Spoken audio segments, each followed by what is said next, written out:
Breaking చూస్తున్నాం. హనుమకొండలోని నక్కలగుట్ట వద్ద road ప్రమాదం సంభవించింది.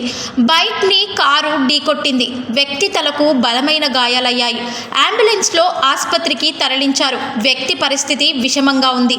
వివరాలు తెలియాల్సి ఉంది.